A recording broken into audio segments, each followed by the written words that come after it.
Hi, I'm Ellie from the Dark Imp and I'm going to show you how to play Pyramid Solitaire. Okay, I've set up here, there are two different variants I've set up for. Variant 1, where all the cards are face up. So you need to create a pyramid. There's going to be one card at the top, two cards on the next row, three on the next, and so forth until you've got 7 on the bottom row. They're going to overlap as they are here. And if a card has another card on top of it, it is not yet available. So the only free cards, the only cards you can use are at the moment are here at the bottom. This is a game in which you are matching cards of certain numbers together. A king is worth 13, a queen is worth 12, and you're trying to match cards together, 2 cards together, so they're going to give a total of 13. So king on its own will come out. A queen needs to be matched with an ace, which is 1. A jack needs to be matched with a 2 to add up to 13, because jacks are worth 11. And then all the other cards are worth their face value. So a 10 is worth 10, a 3 is worth 3. So you can pair up a 10 and a 3 together to make a pair. But of course we can't do that here because only the 3 is available. So in fact, at the start of the game, I don't think I can match up any of these because none of these cards that are available added to one of the other ones that's available will add up to 13. And you can't add 3 together. You can only match pairs. So I'm going to turn over the top card on the draw deck and I've got a 7. Now I can match a 7 because a 7 goes with a 6 to make 13. And I'm going to put that in my pairs pile over here. Now, I don't have anything else that can go, so I'm going to flip again, and I've got a jack with a 2, so that's fine. I can match the jack and the 2 because remember the jack is worth 11, 12, 13, that makes 13.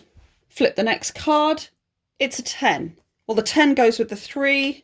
Now, I've got a choice. I can choose either of these two, but if I choose this one, it won't release anything from underneath. If I choose this one, it will.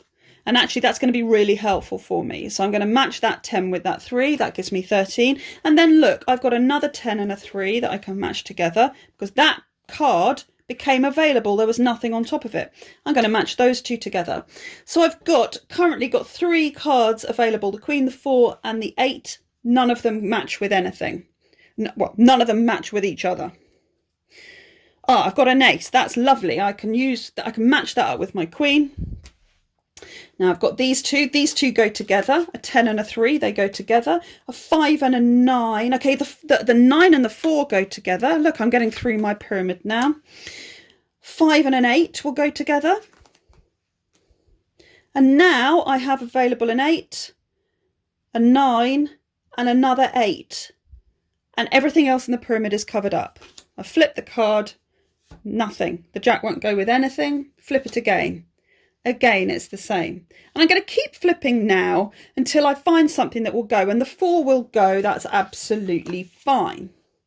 If I reveal something here that will go with the top card of the discard pile, I can also use the top card of the discard pile. So at any point, I can use any of the ones available here in the pyramid. I can use the top card of the discard pile, or I can flip and see what I've got and see if it can be matched up with anything. If it can't, if it can't, we're going to keep flipping. There's a king that can just go out because it's 13 by itself. Another jack. Oh, we're getting through these now. Not so good. An ace. No, that goes with the queen. And you keep going. Now, if you there are various different ways to play this game. You can choose to be able to just cycle through the deck as many times as you want to. So when you get to the bottom of the deck, you can shuffle and reuse the discard pile if you want to. Or you can say, if you get to the bottom of the deck and you haven't managed to get it out, then you lose the game. It's up to you how difficult you want to make it for yourself. So there we are, we're at the bottom of the deck. I could choose to shuffle and redeal if I want to, but me, I'm quite hard on myself. I say, no, I've lost. To win the game, you need to get the whole of the pyramid out. Now, as I mentioned, a second variation, you can play this game so that instead of dealing the cards, most of the cards face up, you're dealing most of them face down. So you don't know which cards are coming out. So let's imagine this mini triangle. and we wouldn't, this mini pyramid, and we wouldn't play with this few cards, then I'm not going to know what's underneath until it's available.